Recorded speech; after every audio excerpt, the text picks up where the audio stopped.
Millions of despairing men, women, and little children, victims of a system that makes men torture and imprison innocent people. You cannot shake hands with a clenched fist. Produced by a nuclear exchange would be carried by wind and water and soil and seed to the far corners of the kingdom of God, the kingdom of heaven. It's one small step for man, one giant leap for mankind. We're not saying that planet Earth is coming to an end. We're saying that planet Earth is about to be refurbished, spaded under, and have another chance to serve as a garden for another civilization. Most of the people in here are just your reflections. They're your mistakes. 1776 will commence again if you try to take our firearms. 1 million of the planet's 8 million species are threatened. You are what you repeatedly do. Therefore, excellence ought to be a habit, not an act. Your lives and the credibility of the United Nations is at stake. Epstein didn't kill himself. The reason this is such an interesting time is not only because we're on the threshold of the end of this civilization. They're trying to take you out with bullshit. The experience of the past 2 years has proven beyond doubt that no nation can appease the Nazis. To those who can hear me, I say, do not despair. The misery that is now upon us is but the passing of greed, the bitterness of men who fear the way of human progress. The hate of men will pass, and dictators die, and the power they took from the people will return to the people. And so long as men die, liberty will never perish. In the language of the U.S. Department of Defense, these are unidentified aerial phenomena. Roswell's a very interesting place with a lot of people that would like to know what's going on. There is very compelling evidence that we may not be alone. This is the Garden of Doom. Welcome everyone to what I think it should be Garden of Thought by now, but might still be Garden of Doom. So whichever show art you see and whatever came down on your feed, you're in the right place. My guest this week is a returning guest, Dr. Ed Barnhart. You know him from Earth Ancients. You know him from ArcheoEd. If you don't, you should. That's his podcast. You probably know him if you sort of recognize the name. You don't know those shows. You might have seen him on the season 2 of Ancient Apocalypse. I think episodes 5 and 6 you were featured prominently, especially 6. You had a pretty big role in at least one of those episodes, where I believe Keanu Reeves agreed that you were more handsome than him, and he wouldn't share the screen with you. Is that a true story? Well, not exactly, no. Though there was some sort of thing on Twitter that said that where did his Matrix hair go that I got it. So that was funny. I know his John Wick hair. Somebody said I had stolen his John Wick hair, which I thought was hysterical. That's fantastic. Comments about my hair in these things. It is actually real hair. Some people think I'm wearing a wig. I guess it's because my beard is so gray. Well, by the way, yeah. Hi, Jeff.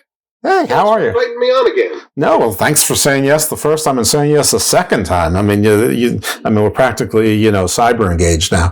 So we're actually in the middle of. I don't know when I'm going to drop shows exactly. I never do, but right now, as far as I'm recording, we're in the parade of professors because I just recorded with Professor Michael York. I'm recording with you, and my next 2 shows that I know are with Professor Robert Spence and Professor John White. You may know John from Crackenford. He's a mythologist. Well, so is York.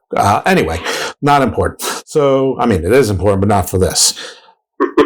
So, I actually don't know any of those guys. I may recognize a name or two, but I don't know any of them personally. I'm happy to make introductions. I'm about putting people together if they need me. But you're a busy guy in and of your own right. I mean, you were on the show. Yes, your hair was fantastic and plentiful, but you were wearing your safari, shirt. You're, doing the jungle gym thing and out there talking to Graham Hancock about ruins, and it was. I wasn't planning to ask you about this. But what are your thoughts on all of the I want to say it right, fervor, without saying like der Führer, the fervor online of, archaeologists and anthropologists that are so upset about the show. I personally think that they're adding fuel to a fire that can never be quenched, because the people who are going to follow Graham Hancock are not particularly interested in hearing the facts, or at least the people who can be influenced, already know where they can find, fuller information, like myself, who's interested in both parts, and like you, who's interested in open-minded discussion. I don't see you involving yourself in that. And then I have Professor John Hoops on here, and he gets involved in that, and that's fine. I understand if you're a professional and you feel like your profession is under attack, then you want to defend it. But I mean, do you think it's doing any good? Do you think it's doing any harm?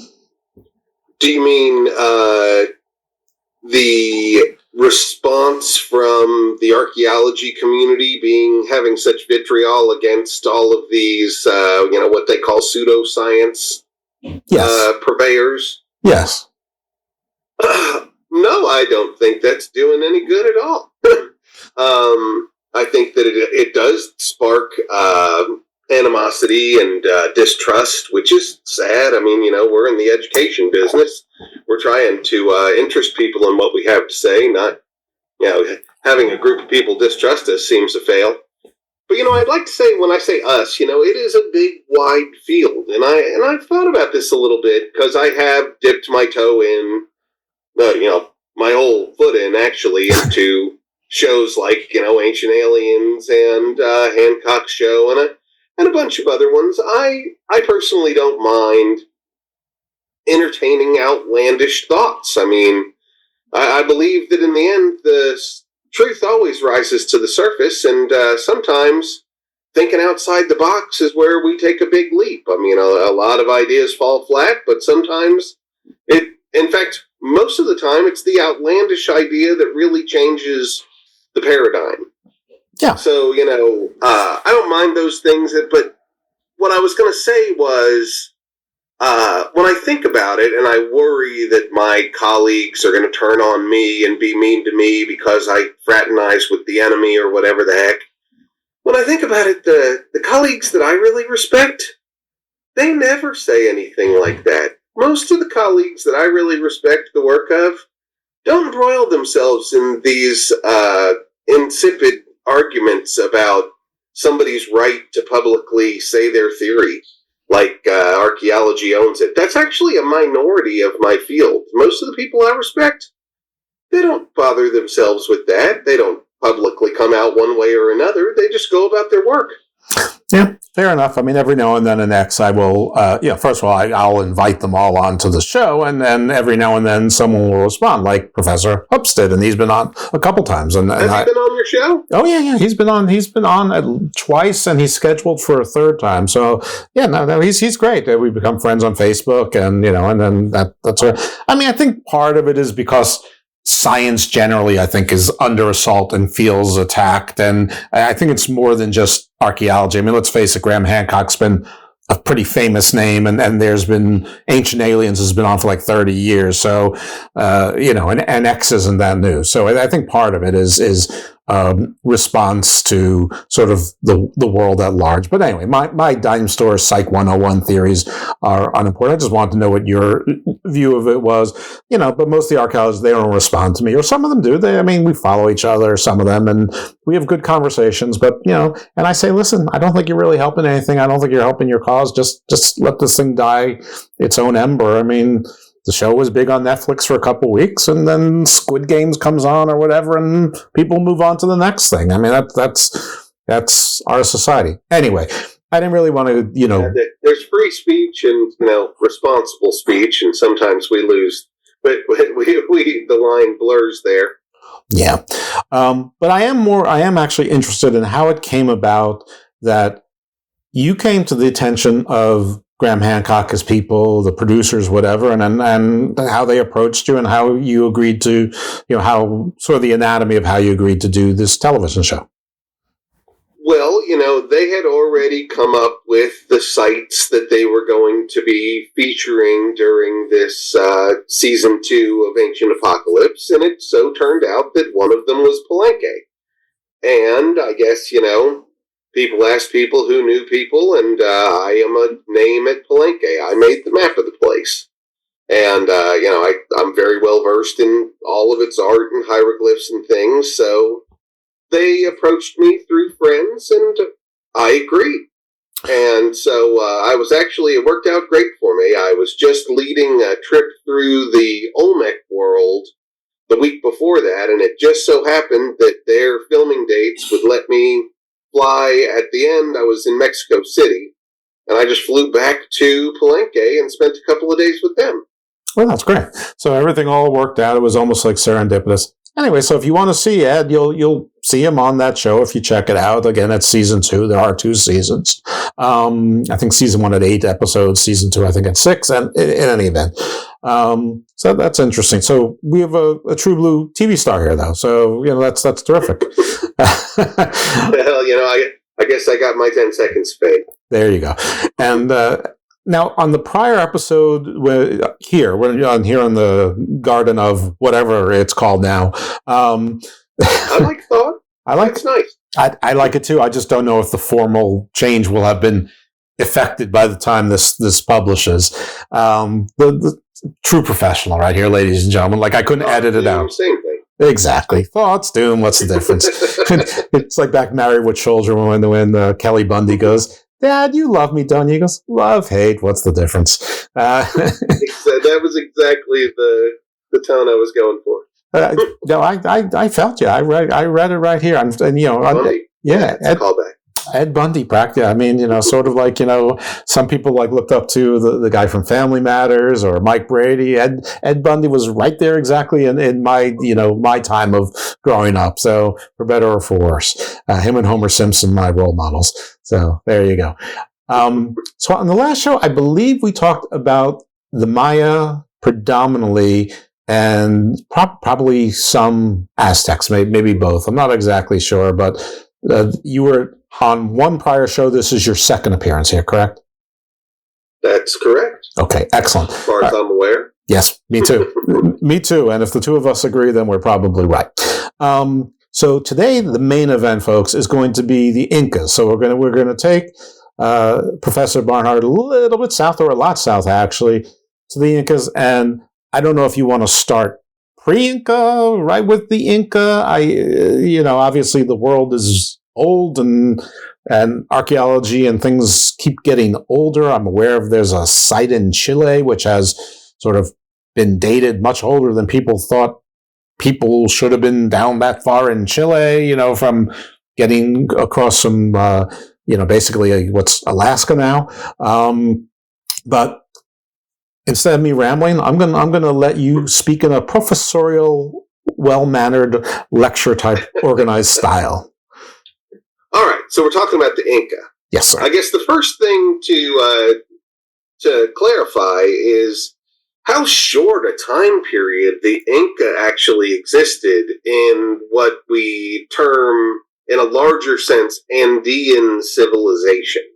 There's this, parade of cultures over literally thousands of years that culminate into the Inca. And the Inca really don't start, I'd say, the earliest we'd actually start Inca civilization is 1350. And that's stretching it, more like 1400, some people say. And then Pizarro was there in the 1530s. So very short period of time. We're talking, 150, 200 years max of thousands of years of culture. The Inca were absolutely amazing. A civilization of at least 10 million people and organized like nobody's business. They had this quipu that was their record-keeping system, knotted strings. They had road systems that were over 5,000 miles worth of roads. Wow. Very, very organized. And I think the most beautiful thing about the Inca is that no one in their empire starved. One of their big things was infrastructure and food supply. So everywhere they spread to, they immediately built big storehouses. And from all other parts of the empire, along that road system, they would fill those coffers up. So every group that was absorbed into the Inca had food problems never again. That's great. I mean, that's one of the first rules of, maybe not rules, but... one of the perennial fails of most civilizations. I'd say a portion of their population starving. The Inca achieved what few civilizations ever did. Everyone was living in an abundance of food and security. Yeah, my understanding... Until Spanish showed up. Right. My understanding is that Egypt, one of the reasons it became such a power so early on is that it was one of the few places that actually had a food surplus, so that it could feed a standing army, which was I mean, that takes us to a different part of the world. But I wasn't aware. I'm not sure I was aware that the Inca were really such a recent phenomena. I mean, when was Machu Picchu built? Probably somewhere right around 1450. We think the 8th king, I think he is, Pachacute, built it. He was the one who really turned them from a kind of run-of-the-mill civilization into an empire. He's the one who decided, instead of raiding people, taking their stuff and bringing it back to our place, how about we just absorb people in and share and make this, this wave of an empire? It was a different way of approaching world domination in the Andes, that they were going to incorporate and protect people rather than just harvest them. Carrots, not sticks, and maybe in this case, literal carrots or literal sweet potatoes. One funny thing that the empire did that every Inca hated, and they talked about it a lot at Contact, that every community that was absorbed into the Inca Empire, the Sapa Inca back in Cusco immediately owned everyone's llamas, and if he chose, he would just have them in a caravan go to Cusco or wherever. So everybody lost their llamas, and they loved their llamas like they were dogs, which they also had and loved. But it stuck in everyone's craw that the first thing that happened is they had to give up their beloved llamas. I know that probably sounds trivial, but if we go back and one of the things I've learned in this show is, I was talking about, they sacrificed a goat, they sacrificed a cow, big deal. Now, killing a goat or a cow in 2025 is no big deal. Back then, that's like, sacrificing, giant piles of gold. That was your food, your heat, your sustenance, your milk, and your future wealth as well. The investments were their offspring. It really is an honest-to-God sacrifice. On a much smaller and modern scale, I've been in communities in the Chiapas Highlands where the Maya are, and they do these amazing ceremonies where they bring chickens into Catholic churches and sacrifice them there on these pine needles. And I asked this one family, how is that a sacrifice to just kill him here? And they said, our family is very poor. We should have eaten that chicken, but instead we sacrificed it, and we asked it as a sacrifice. They told me this neat thing that, there's a constant amount of suffering in the world, and in order to alleviate someone else's suffering, you have to offer a equal source of suffering. Right. So the family suffering, the chicken, this was in this particular case, it was to ask the powers that be if their grandmother could get better because she was sick. Right. And it was suffering for suffering. But I think we Westerners kind of look at these animal sacrifices like some kind of native voodoo horrible stuff, but they actually have a much more noble view of what they're up to when you ask them what they're doing. Yeah, it wasn't even like sacrificing a car. It was like sacrificing your gold mine, or it's like, in my mind, I'm popping like one of those video games where you harvest a gem every few hours and you can never get enough gems. I figured that's how the animals were sort of. But I have two things about llamas. One is because I'm a horrible person, sort of, and that is that I think the audience knows. I don't know if I mentioned, but my wife is from Ecuador. She's Ecuadorian, and so of course, obviously, the Inca very near and dear to us. I mean, Ecuador, Peru, Bolivia, whatever, Chile, but we're Ecuador, so boo Peru. But whenever I make fun of her and like she talks about cars and how she drove it home, I send the GIF of a flock of llamas. I go, here's a traffic jam in Ecuador. So like I said, I'm a horrible person because I pretend the llamas are the cars. The more serious question is, based on what we're talking about, what would the llama have been roughly equivalent to them? Would it be like the horse? Would it be like the camel? Would it be like the cow that's everything, or the goat that's everything? Or was it like a pet that was a dog? Like what would a llama represent to the average family at that time? I think, first off, let me start at the start of those questions and say that I think a burro would be a good analogy, because llamas were never rode. I don't know if they could have taken it or not, but nobody rode on llamas. So they weren't horses. They weren't transport, but they were cargo. They always had these big sacks on them, and they could carry tons of stuff. That's part of why the king wanted them, because they were a huge supply line. Right. They could go on forever. They could supply an army of 200,000 people with llamas walking along. And both llamas and alpacas can be sheared, so they're textiles, which is huge. Yes, they're like the sheep in that regard, where they are a walking fabric factory. Yeah, they can be eaten in times of trouble, though I don't think they did a lot of eating of them. I think that they did kind of treat them like family pets. I think they had names. They definitely have names today. Walking around the city of Cusco, it's just so amusing how many llamas you run into on the sidewalk.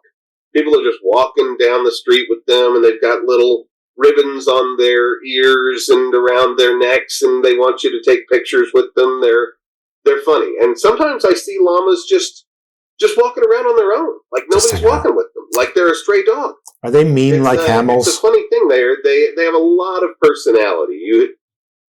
I think even in ancient times, you would have looked into that thing's eyes and go, that is really thinking and communicating with me. I think we're friends.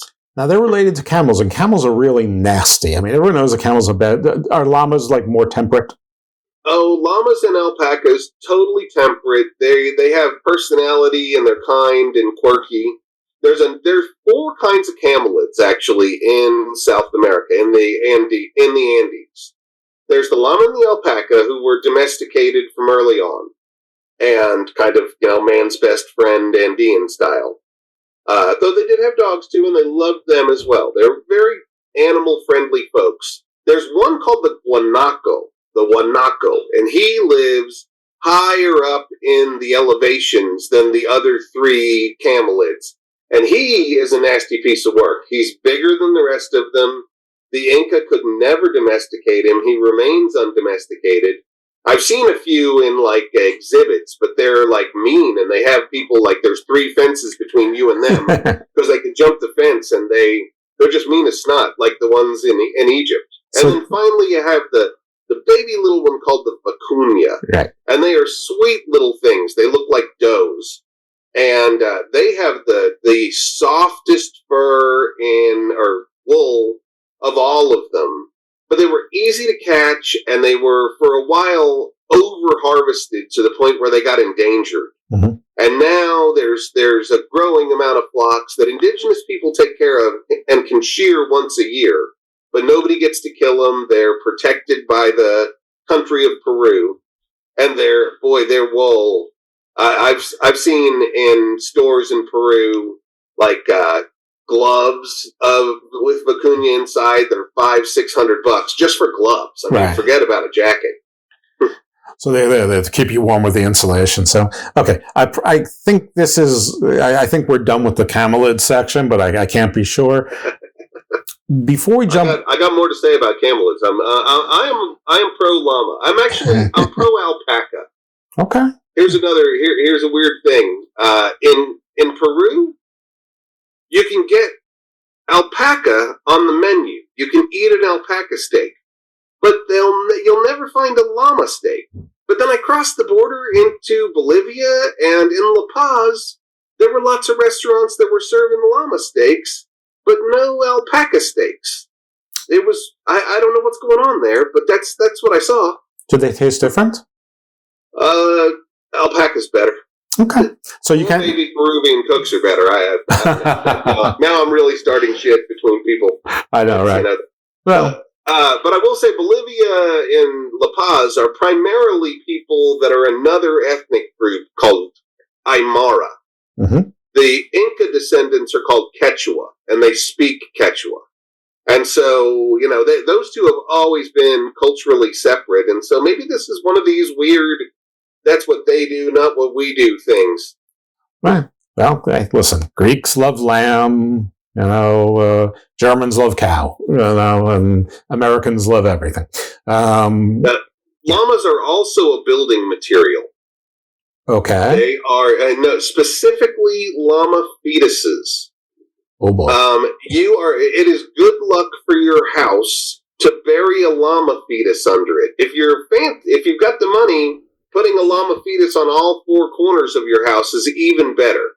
Okay. And you buy them in the market. I've seen them in the market in Cusco, but down in La Paz, where the Aymara are, they have a whole section of the market called the Witches Market, and there they have these huge wicker baskets full of llama fetuses. You can buy them a dozen at a time there. Okay. It's a construction material, but bizarro. Horror movie idea. Somebody gets those big ones, the big ones you talked about there on top, and then they manage to get 4 of those fetuses, and they give it to like the richest guy in town. He thinks it's llama fetuses, but it's what was the name again? The Guanaco. The Guanacos.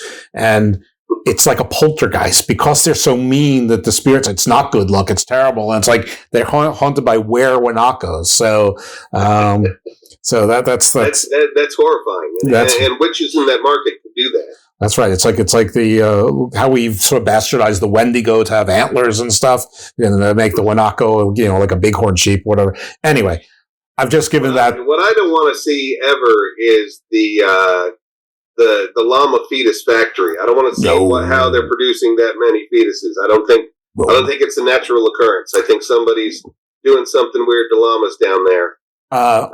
Each to their own, but that one's pretty far out there, I gotta say. Yeah. I'm generally anti, fetus conspiracies.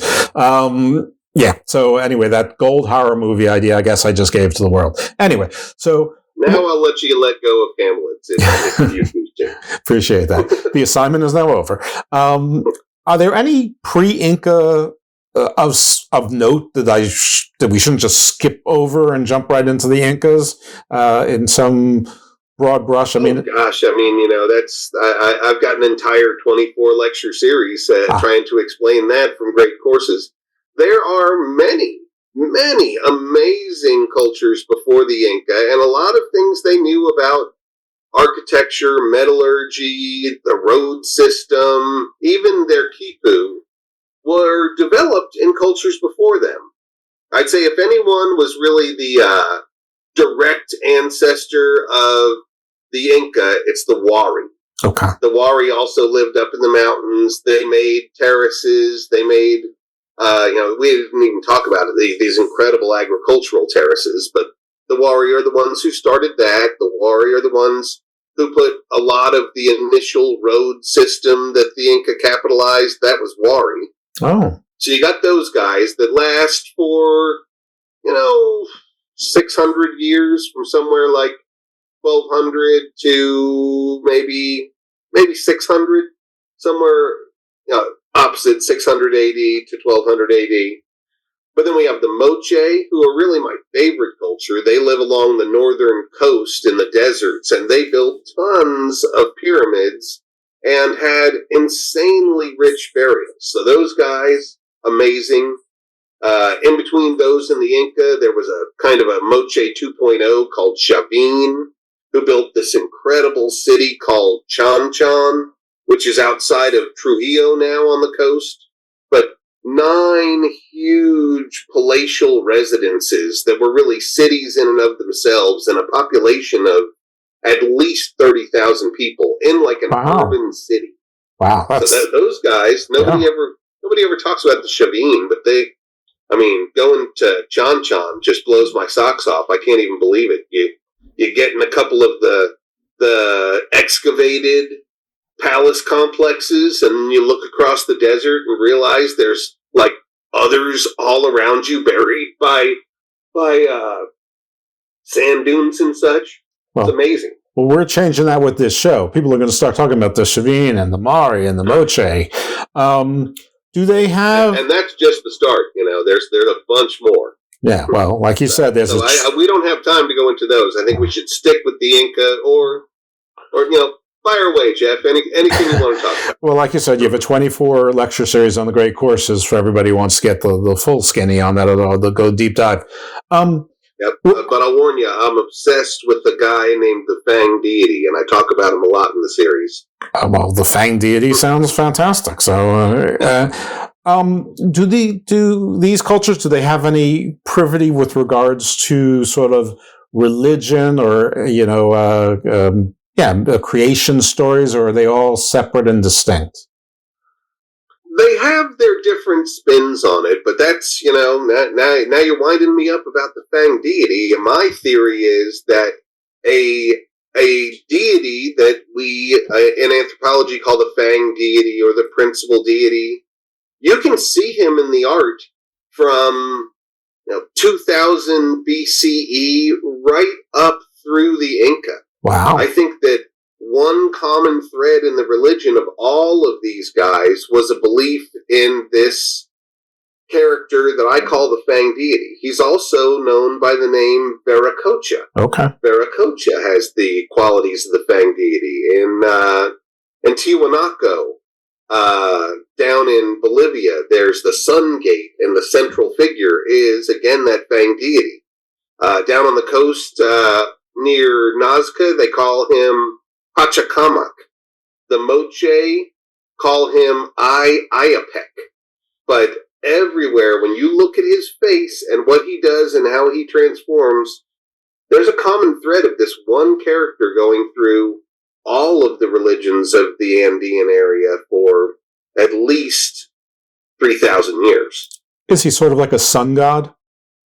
Some people misinterpret him in some art as the sun god, but no, he's half man, half jaguar. Okay. But he transforms back and forth between jaguar and man, and I believe that there's a sect of priests that he channels himself through. He's funny. He in some regards he's like Greek's Zeus. Okay. You know how Zeus could transform himself into all sorts of animals, and he was always doing something perverted, like turning into a dolphin so he could get with somebody? Yep. You see the Fang Deity turning into all these animals. It's always his face, real goggle eyes, bangs, snakes coming out of his eyes and out of his midsection, and sometimes as his hair. But you see him as an orca, as a llama, as a crab, as a fox. And old books just call all those different things. Oh, there's the shark deity, there's the crab deity. But when you really look at it and analyze it from, art historical methods, it's the same guy. He's just transforming into other animals. But they're always careful to show his face and other diagnostic qualities that mark him as this Fang deity. Was he? Was it a monotheistic religion, or were there lesser gods? That's my argument. I really do think that we should better be defining this as monotheism, and just like Christianity's monotheism, and we're not allowed to talk about them in anthropology class, I know. But there's a deity, but then he's got this son, and then there's this Holy Spirit, and then there's these angels, and then there's these devils, and then there's a whole pantheon of supernatural but not deity things. Right. Same things happening in South America. Gotcha. We have a creator deity, and then we have entities like the sun and the moon and rainbow and lightning. And then there's the Apus, who are the mountains. mountains and the rivers are animate. It's an animate supernatural world with one creator deity on top, who is, the Inca called him Vera Cocha. And they were very careful to say that the Inca was the son of the sun, who was a supernatural, but that the creator deity was Vera Cocha. Well, that's interesting. Son of the sun, it sounds like another story that we're not allowed to talk about in anthropology class. It's also interesting because a lot of people have described Vera Cocha as being like a Jesus figure, or Thoth the Atlantean, or Cyrus, or they were all one and the same. But very clearly from the way you're describing him, this is not a white guy with red hair, not a white guy with dark hair, and it's not a white guy at all. It's maybe not even a guy. Fangs, snake tears, humanoid, but not necessarily human. Am I getting that right? Yeah, he's definitely not human. He's, humanoid in form as he appears on Earth. But he is one of these, shapeshifter God sort of things. When we say it in Christianity that God is everywhere, that seems nice and comfortable. When you say Fang deity's everywhere, then I got to make a whole book to make an art historical argument that that's true, which I'm working on. Okay, well that's good. I guess. One of these days, I'm going to be writing my Fang deity book. I actually have chapters hanging around, and I've got my my student Luke Caverns is always pushing me to write the thing. One of these days. Well, maybe you should get Luke Skywalker and make him do it. You get a Padawan. He's busy right now. His house just burned down, and he's evacuated in California. Poor guy. Oh yeah, we are recording this January. Was it the 8th of 2025? And there are wildfires in California, which is. I just saw that Mark Hamill and his family happily got out of there, but I don't think he has a house anymore. Yeah, so our thoughts to everyone that's going through that and everybody that's impacted, of course. All right, now the little else I know about the Vera Cocha is that they said at some point he was defeated by other gods, but sort of let it happen and sort of went away, and there's a myth that he's going to return like a messiah. Is any of that true at all? Oh gosh, I don't know if I'm qualified to say whether, it's true or not, but I do know that myth, the one of him being white and red bearded, these are things that don't show up in the literature until the Spanish are asking questions. Oh, okay. And it's different than doing art historical analysis on pre-Columbian messages through their art. I worry about this whole white guy thing, that it doesn't really show up until like 50 years into contact. Then we start getting these stories from, the generation that has been Christianized. Right. No, we've seen the playbook before, and not only by white guys, but all religions when they sort of conquer. When I say I don't know whether it's, somebody might have said that and fully believed it at 50 years after contact. But I don't think you'd be getting the same answers from, Atahualpa 10 years before contact. Right.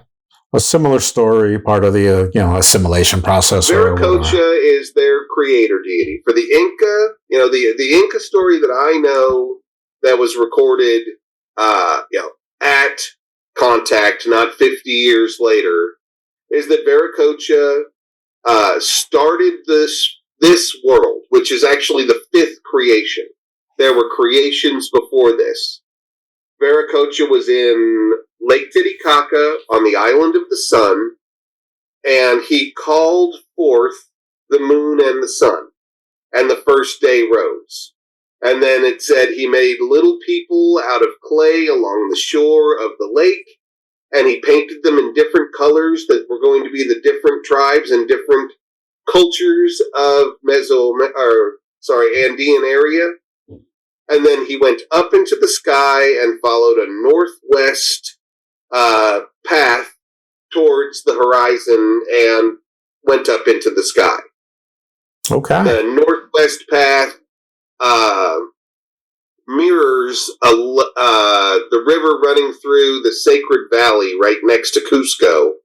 It's called the Urubamba, but its old name was the Vilcamayo, which is their word for the Milky Way.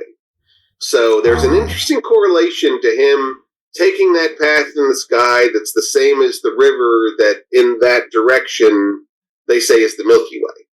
Yeah, there's a lot of pieces of other creation stories that we've heard, pretty much from everywhere. You know, bits and pieces. The similarities in creation stories around the world are more striking than the differences. Though, I mean, I'm sure the differences are very interesting too. But I guess I'm looking for similarities. In any event, that brings up. I totally agree with you. There are a lot of similarities in these creation stories and mythology stories. And I've been reflecting, and I'm going to say this like half-baked because I'm still thinking about what I think about it, but why is it that Joseph Campbell, who I adore the work of, I'm a real fan of Joseph Campbell's theories about, if you've ever read any of his books, they're, A Hero with 1,000 Faces and The Power of Myth. He's amazing, and he put together as an anthropologist this theory of, I guess, parallel human development, that all myths are telling the same story. He does not say that we all come from one culture. He says that humans tell the same story again and again and again in their own cultural and geographic context. He is a celebrated author and anthropologist. I mean, like Sarah Lawrence College, where he's from, just deifies him. Then you get into these other theorists, somebody on the internet pops off with, an image showing that people from 6 different cultures are carrying little bags, and that isn't this interesting that it's all the same, and those people get crapped on. Those people that draw similarities between cultures and ask questions, why is this? They get dogged. But Campbell, he's, I guess, part of the club, and I'm not bashing Campbell at all, nor am I bashing those guys with the bags. I'm saying there is somewhat of a double standard. When a guy with a degree says something outlandish, we think it's brilliant. When a guy who's just, lives his life on the internet says something outlandish, we think he's a crackpot. There is somewhat of a double standard, though education it means something. Yeah, no, I understand. You know what I'm saying? That really was half-baked, but it's funny how celebrated Campbell's kind of overarching theory of humanity is, and how other ones, let's say Hancock, just get savaged. Right. If you say there's a root culture, you're either racist, or if you think it's aliens, then you're savaged as well. And right. But now this show, I do.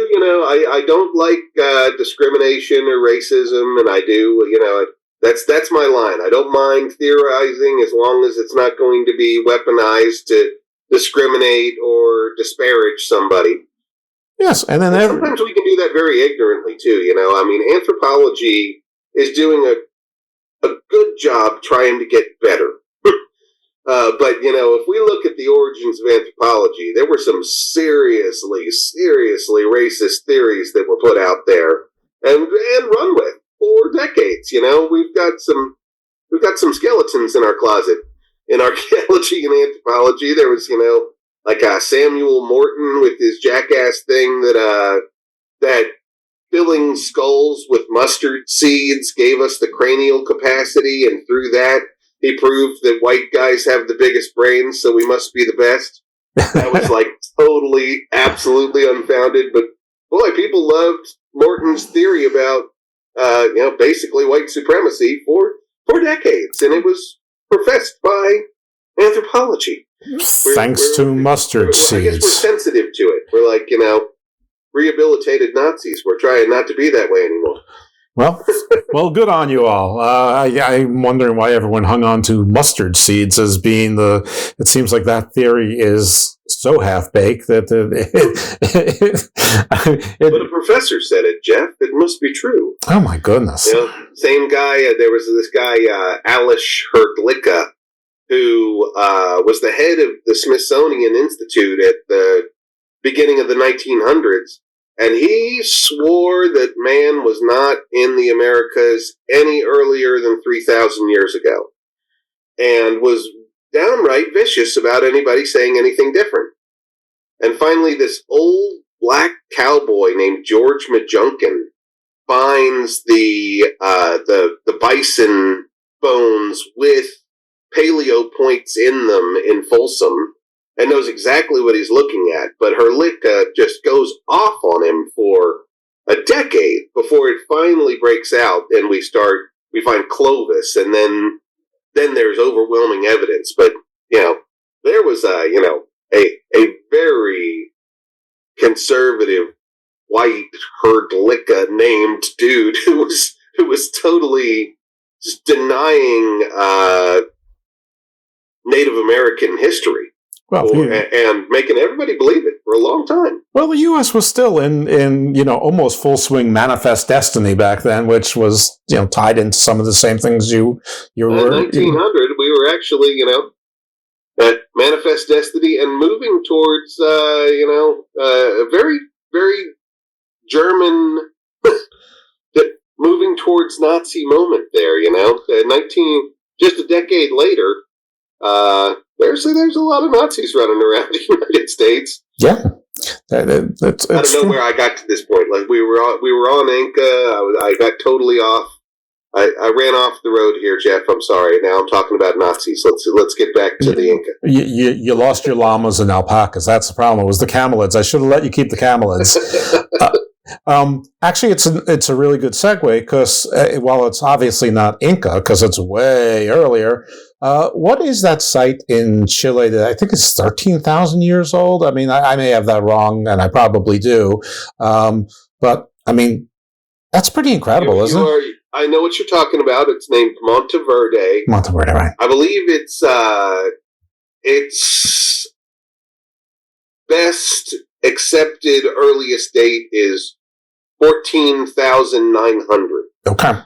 Which is pretty long ago, but very close to 13,000. They did have some of that too, but it's widely accepted. Could I change it to 13,000 BC? By like 50 people. Say that again? If I change it to 13,000 BC, I'm only off by like 100 years. Yeah. That's absolutely true. Okay. Yeah, that's that. Okay. We'll just see. Yeah. Do that in post. I just did it. BC in there. I'll take it. So, okay. So it was. So it's an incredible site, and it was, a miracle of preservation. Archaeology, oftentimes things just disintegrate. You got to have a good context for things to preserve properly, and this happened to be one of those anaerobic bog environments, like the same one that preserved those creepy bog bodies in Europe. So this had mammoth skins and plants. Funny enough, no human bones, but there was evidence that they were making structures out of mammoth skeletons, like the big chest cavity. They were making things out of that, and they were very adapted to their environment, which is neat. How do we know it was people? It wasn't just like some camp that just showed up, because if I remember correctly, I think it was 150 different species of plants they found in the wider campsite that were both edible but medicinal.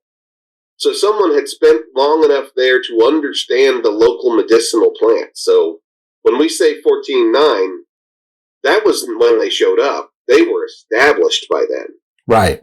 So if there's no human bones, and I know this sounds absurd, and this is one of these ones, like, how do we know they were humans? Like, how do we know they weren't like E.T.s, the botanists from the actual movie E.T., or they weren't, the Bigfoots or reptilians, or, Are we just assuming that they're people, or were there other hallmarks of humanity from archaeology? You say, yeah, nothing else has done this. Well, I mean, your point is well taken, and I may have crested my mastery of the reports. Perhaps there was more evidence, but even such, the fact that there were tools there, the fact that there were scrape marks on the bones, the fact that there were skins that were prepared, those things survived in the bog, so they were like tanned skins. That doesn't happen naturally.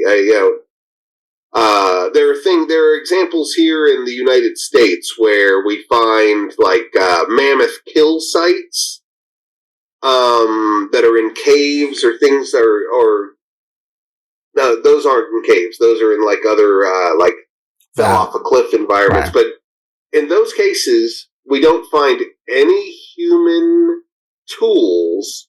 All we find are the scrape marks. There's a couple of them in the United States that are contested sites that are more like 17,000 years ago. The difference between them and Monteverde is that we found an assemblage of human stuff. Now, of course, if we want to talk aliens, then I guess, it could be. We don't have any skeletons, but we definitely know it's not just some natural site or some site that was, just like saber-tooths killing mammoths. They are in discrete camping clusters. There are houses there, so they're relatively sedentary too.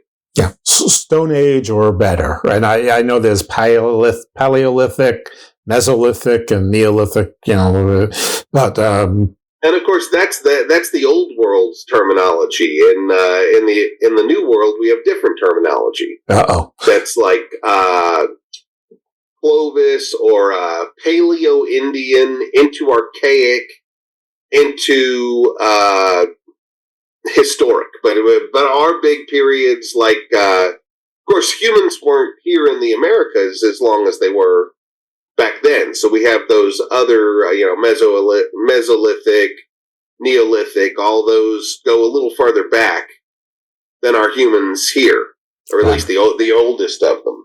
Right. So we here in the Americas, we go Paleo-Indian into Archaic, into prehistoric, and then finally historic. That's the wide brush of the periods of time we talk about, which is frustratingly different than Europe. Yeah, you think to get the terminology together, it's the same time period. Well, part of the problem is that Europe's human history extends much farther back in time than America's. Yeah. Which is what we're talking about. How old are we? We don't know. Our newest solid piece of evidence is White Sands, the footprints that they found there, and they found plants squished between layers to really date when that footprint was from. I think we're holding at 23,000, so that's New Mexico. Right. That's 2-3 years ago is when the publication came out. So actually, one of my buddies is the head ranger there. He's invited me. One of these days, I got to get in my car and drive down to White Sands to see these cool footprints for myself. Yeah, I didn't know I had a buddy there, but I do. Oh, cool. Well, you definitely should. And that's New Mexico, and that's not exactly close to, Alaska, Canada, et cetera. I mean, I guess if they decide... There's Hancock's perennial point that back in the distant past, the shoreline was certainly much farther out. So, the most logical place we would look for a quick migration from North America to South America is along the coastline.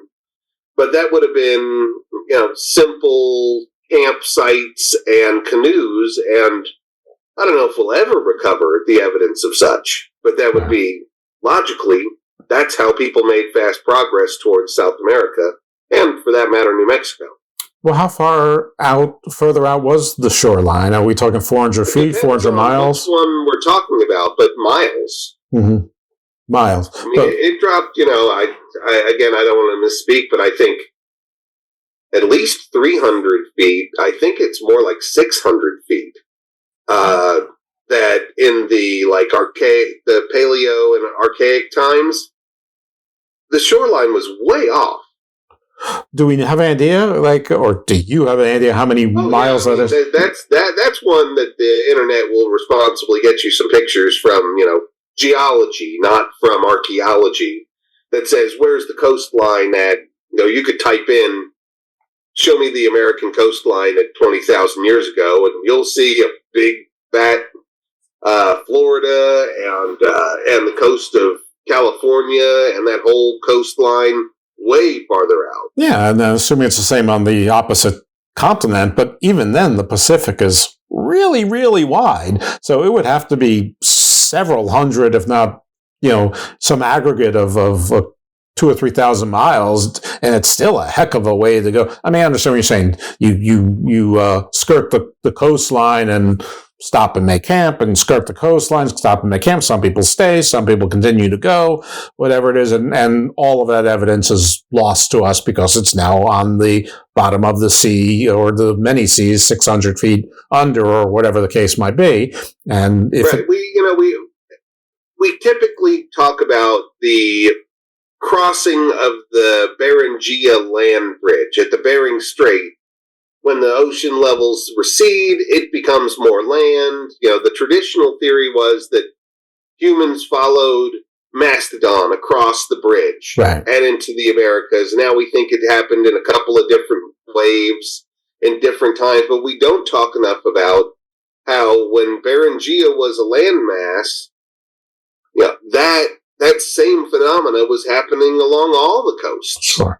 And listen, the mastodons and the mammoths and all of these other megafauna, they had to eat something, so they weren't walking over ice. They're vegetarians. They're herbivores. I mean, obviously the wolves and the bears and the lions and the tigers could eat the mastodon and the elk and whatever, but those things they couldn't be eating ice. So there had to be a vegetation for them to eat along the way. All right, this is I love this topic, but it's not the topic. So we should probably jump back into the Incas, and luckily, not for them, but for us, they were only around for a couple hundred years.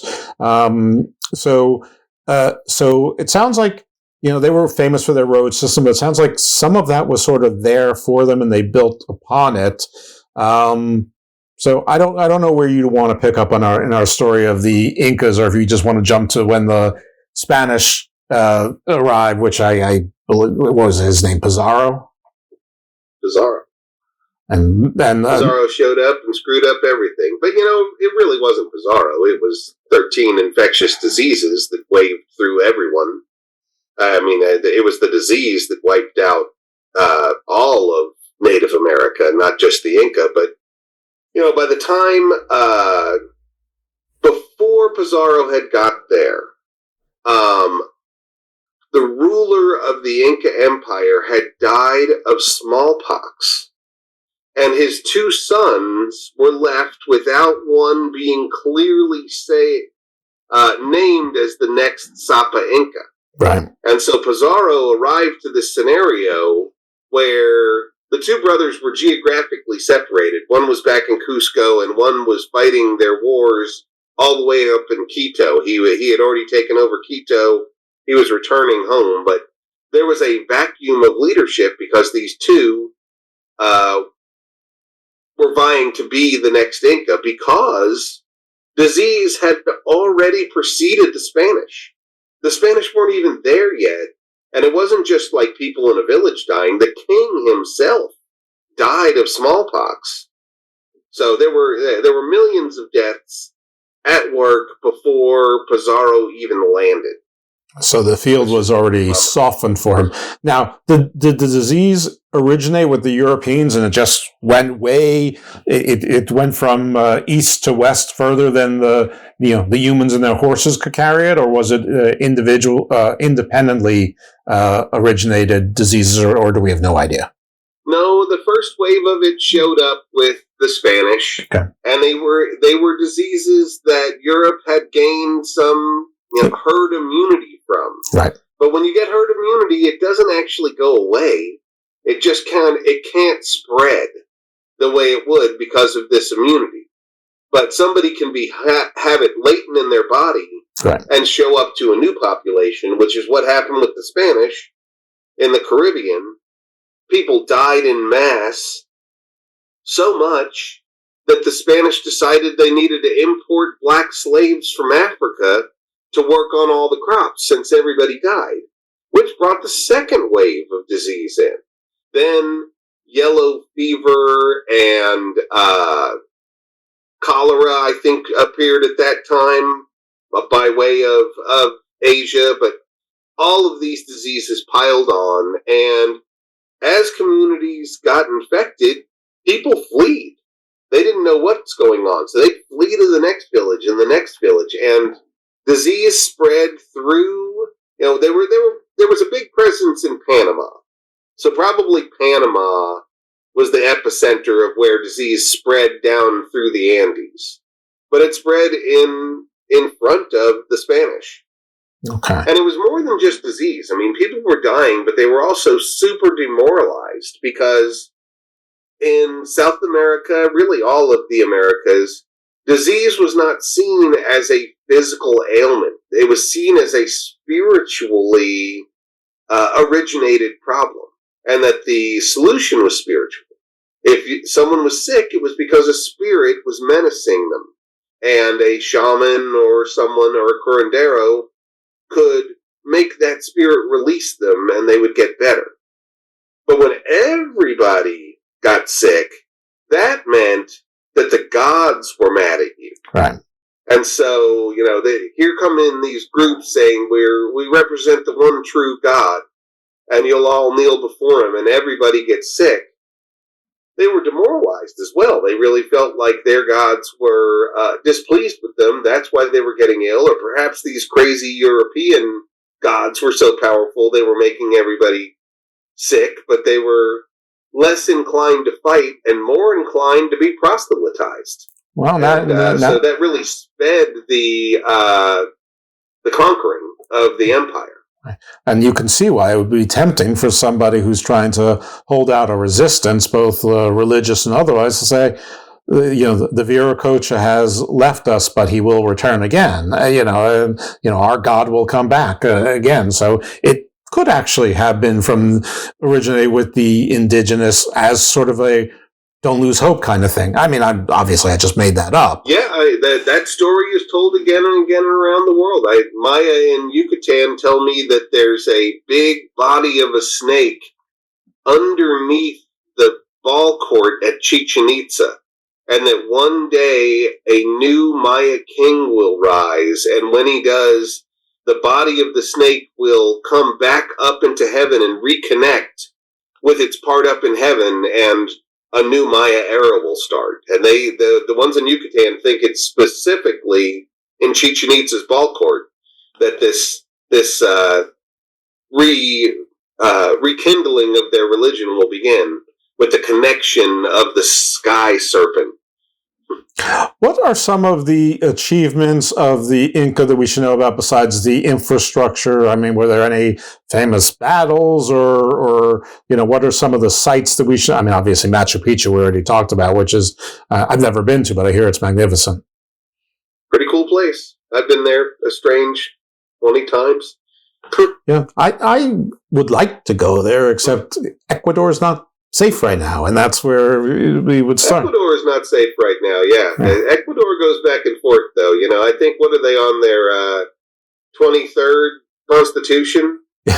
This month. Just give it a couple of years. A couple of years ago, it was great. A couple of years in the future, it'll be great. We'll be on our 24th Constitution, and things will be cool again. They just gotta sort out this who owns Ecuador thing. Right now, China does, and it's pissing people off. Wow.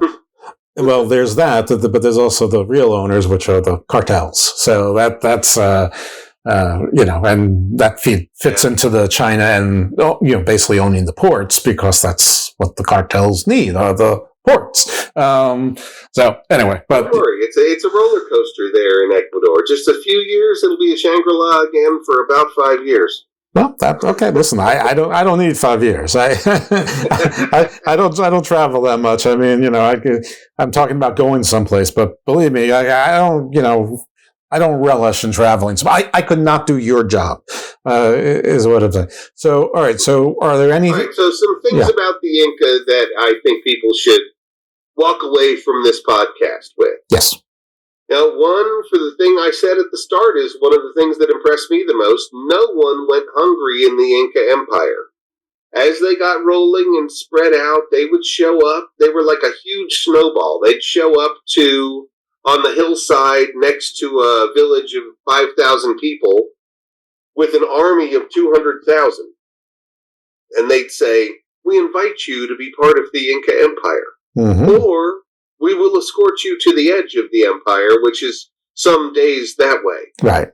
And they would talk with their mayor and say, "You'll get a nice big house in Cusco, and all you got to do is go back down there and convince people to be part." But when they did, honest benefits happened. The road system would be built in and through, and crews of workers would come with clothes that obviously marked them as a village far away. And these workers would roll into town and start building festival facilities and storehouses. And other groups would go outside of their town to places that were difficult to manage, but they would make huge sections of terraces that were just about planting food. And then other people would come in and plant them. So they had this network of people going all over the Inca Empire that were strangers building things in your community. And then they'd roll up and fill up these storehouses with food. And once a month, since they couldn't keep it indefinitely, there would be a Inca government-sanctioned party. And they would eat all the excess, and then more would come. And if for some reason there was a blight in that part of the country, here would come piles of people from another part of the country bringing their non-blighted corn and potatoes and various other things. So they really, they solved hunger, and they created a system where everyone was helping everyone. Now, in the beginnings, they did a lot of beating up people. They ripped some people's skins off and made drums, I read. But after they got through the rough parts, then it was pretty much, it was certainly authoritarian. There was not a democracy.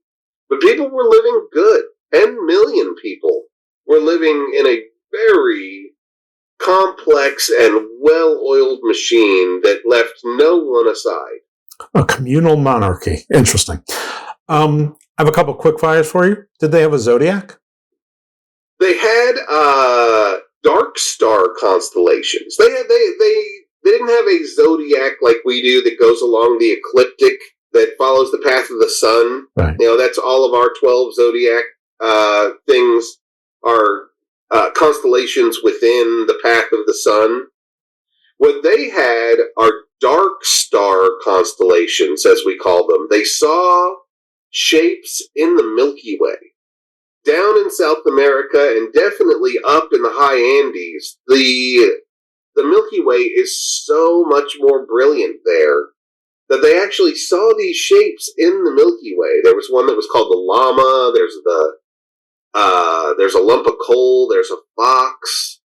There's all sorts of interesting shapes they see in the Milky Way. Now, that's not very functional astronomically. The zodiac's nice because the sun goes through it annually in a year, and you can say which constellation it's in. To my knowledge, there's no Inca zodiac. They did watch the Southern Cross, and they watched the Pleiades. Everyone loves the Pleiades. Those are two that I know they were looking at. Why does everyone love the Pleiades so much? It's such a neat, different constellation that, the Aztecs called it the 400 Boys. The Inca called it the Colca, the storehouse, and said it was all this corn that was inside. But that really tight cluster of many, many stars, even when you see the fullness of the sky, which we modern folks never do. Right. You can see it.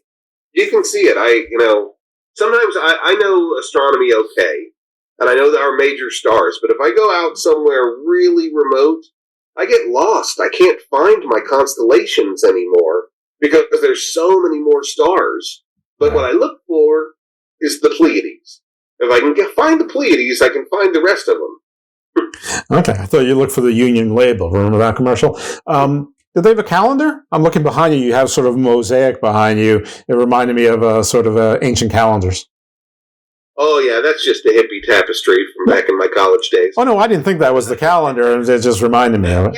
They did, but we know frustratingly little about it. I've been trying to search for more detailed information for a while. We know it was lunisolar. We know they had roughly 30-day months, and there were 12 months a year, and that they were watching the sun and the moon to create basically an annual calendar, an annual solar calendar with moons in it. But I've never found anything like so many other ancient cultures that talk about, how many lunations in a year? How do you deal with the problem that it's 12, but it's actually 13, and you've got to make, intercalary names or days to fix the calendar? The moon and the sun get out of sync, and so like the Greeks made the metonic cycle. There's no Inca knowledge of specifics like that, and almost no talk of planets whatsoever. And I find it hard to believe they were not thinking about these subjects, but sadly we've got no art that leads us in that direction. The Spanish didn't ask those kinds of questions, so we really didn't get much astronomy out of them from the Spanish. And the Quipu could be hiding all sorts of clues, but we haven't really broken it yet. Okay. All right, a couple of things. Did they have like a heaven and a hell? No, they did not. They had the upper world where Vera Cocha and various supernaturals resided, but for the Inca at least, when you died, your soul went into the mountains. They call them the Apus, and the Apus protected your soul. Okay. And you stayed kind of with the land.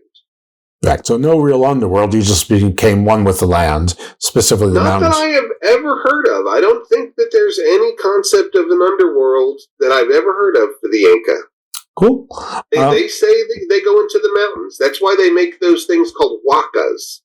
Huacas are mostly in the caves in the mountains, but they will prepare a mummy and put it into a cave up in the mountains somewhere near their community, and then they'll take annual or biannual pilgrimages up there to commune with their folks. Now, the royal Inca, their mummies were kept in the temples in Cusco, but the average Joe had kind of a family mausoleum up there that was called a huaca, and that's a sacred place where you put your people's remains in the mountains, in the Apus, so the Apus will take care of them.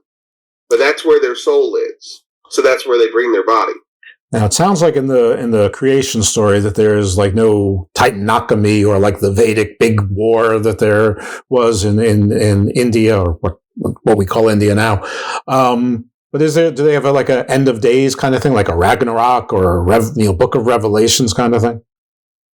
Not that I'm aware of. If there is any talk of that, it's in a book called the Wirachiri Manuscript. But I don't know. I know that there's 5 worlds, and I think that the Wirachiri Manuscript tells us that. And one of those worlds had giants, and those worlds were destroyed in cataclysms. And now here we are in this new world that's founded when the Inca arrived to Cusco. But they don't talk anything about when it might end, and that again frustratingly gets us to a calendar. We know that they're, roughly 12 months in a solar year, but they had no concept that they conveyed to us of like what year it is. Well, maybe that was on purpose. Maybe that confuses me because I know there's at least one Spanish account where I think it's Cieza de Leon goes into, it's El Cusqueño, who goes into these libraries of quipus in Cusco before they burn them all. And he would have the curators there read him history quipus. And he said, this person can recount history going 500 years back. That's all he says, though. And I wonder, well, how did he estimate 500 years? Where's their calendar? If he can talk about 500 years ago, he must know what year it is. Mm-hmm. But that information was never conveyed, and I don't know if we'll ever find it. Interesting. Well, maybe it was tactical. Maybe they were so practical they thought that if the age of the world starts with us getting to Cusco, if there's no end of the world, maybe everyone around us say, if it ain't broke, don't fix it. Don't want to risk this fifth world ending too. The church sort of decided to have 12 months, and we divide our clock in 12s instead of 24, and you control time, you can control our thought. I don't know. Again, bit of a reach there, getting a little bit conspiracy-esque, but yeah, it is. I don't think that's conspiracy. I think that's you're digging towards human nature. All right, then. I agree. Look at me. Yeah, that's the Garden of the Doom spirit. It's or the Garden of the Thought, whatever this is. But the roots are Garden of Doom, whatever this show is called today. All right. I'm in for whatever. Excellent. Well, I appreciate that. I really appreciate your time. We've got an hour and 15 minutes, which is probably about as generous I should expect from anyone. And I appreciate it. And I know that you have a trip coming up and you've agreed to come back. Hopefully you still have agreed to come back. Talk to us about Easter Island and the Rapa Nui and all that stuff when you come back. But why don't you tell the folks where they can find your books, where they can follow you, about your podcast, about any tours you've got going, if there's space on them, even, or if there aren't. Scarcity creates demand. There's a lot going on, and I appreciate the opportunity to share it with your audience. Of course. I do have a podcast, just like you. Mine's called ArcheoEd. It's kind of a funny spelling, but if you type in my name and try ArcheoEd, you'll find it. It's a fun podcast of just me talking about various subjects like what we've discussed today. So that's something I'm doing. I'm also the director of Maya Exploration Center, and we have a number of really cool tours that we're running this year. I got a new staff of archaeologists. Luke Caverns is great. So is Zach Lindsay. They're running trips for me. And Zach's about to lead an expedition to Calakmul. And Luke is leading one to Palenque. Those are both in about a month. So unless you're a very spontaneous person, you're certainly invited. But usually people need a little more time. Later on in the year, I have Luke is leading 2 out of our normal Mexico digs. He's leading one all the way to Cambodia, to Angkor. And he's going to be there continuing my research on archaeoastronomy there, specifically Zenith Passage. Great trip because you actually see these like Indiana Jones kind of beams of light that come down out of the temple and illuminate statues. I know where they're hiding, and I'm sending Luke with a group. The other one is Machu Picchu. Yeah. Everybody wants to go to Machu Picchu, and Luke is young and excited and has a lot of knowledge about these things. So I'm so thrilled that he's going to be the one climbing Machu Picchu this time around. I proposed to my wife on the mountain behind Machu Picchu and all those famous pictures. It's called Huayna Picchu. Oh. And that was very romantic and awesome. I don't regret it, but it was a tactical error. Now every time I go to Machu Picchu, I have to climb to the top of that mountain or it means I love her less. And I don't. So I climb it every time. But Luke's going to do it this time. I won't be anywhere near the mountain. It'll be fine. You should be able to have a proxy to show you love. First of all, no. First of all, this is immutable. I got to climb the mountain every time I show up. I've climbed it now like 8 times. Well, tradition's important. But first of all, Luke Caverns, who else you out there? Jake Plateau and Grant Spelunker. And I mean, Luke Caverns is his internet name. He actually has a ton of followers, many more than I think he's near 900,000. Wow. He's got a different last name, but I like what he's doing. He's kind of like one of those infotainers of old. He's got a name that fits what he's interested in. That's right. It's a little showy, but Grand Plateau. And I have a lot of respect for him. A smart, dynamic guy. So him and Zach are leading some of our trips. MayaExploration.org is our website, and anybody's invited to come along on those trips. We only take 13 people per trip on Maya Exploration Center, so lunar. It's like it's a lunar year, only 13. Yeah, everybody gets a chance to interact and talk with the folks that are leading it. So those are things.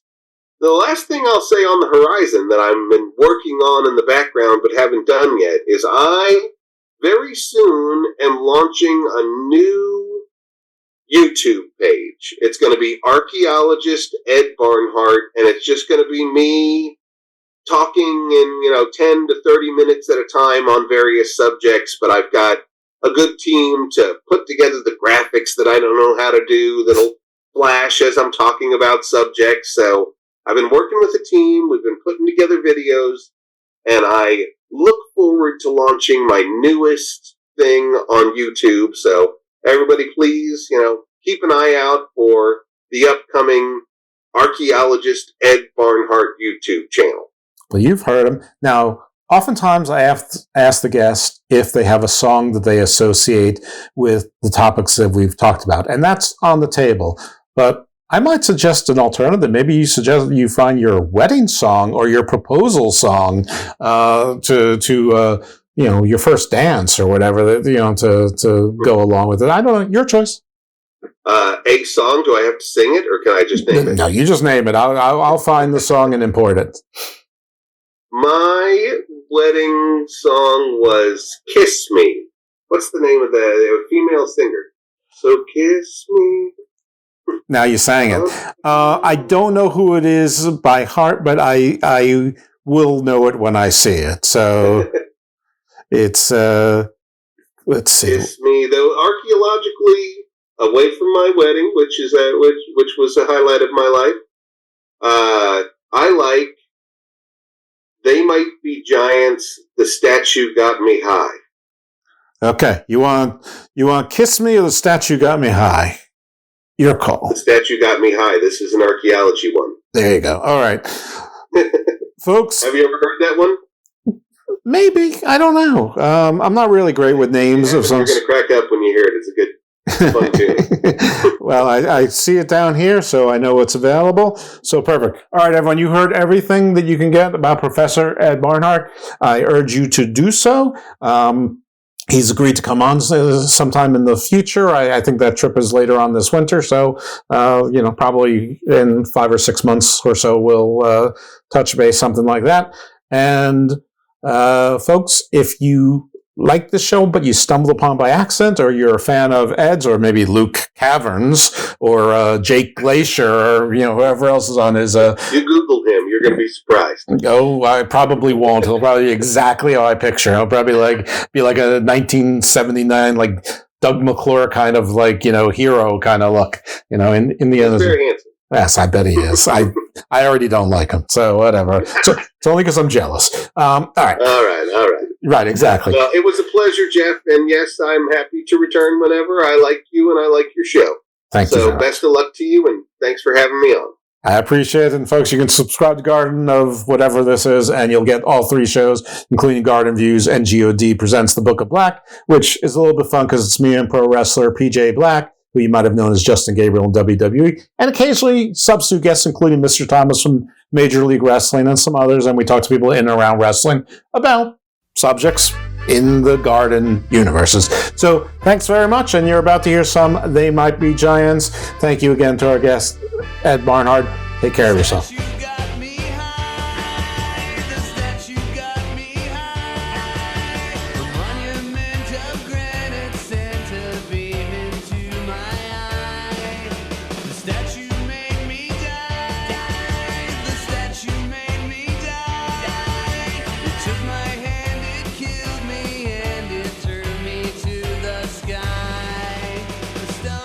called to me, and now I see the things the stone has shown to me. A rock that spoke a word, an animated mineral, it can't be heard. And though I once preferred a human being's company, they pale before the monolith that towers over me. The statue got me high, the statue got me high. The truth is where the sculptor's chisel chipped away the light. The statue made me fry, the statue made me fry. My coat contained a furnace where there used to be a guy. The stone had called to me, and now I see the things the stone had shown to me. A rock that spoke a word, an animated mineral, it can't be heard. And as the screaming fire engine siren filled the air, the evidence had vanished from my charred and smoking chair. And what they found was just a statue standing where her statue got me high. And what they found was just a statue standing where the statue got me high.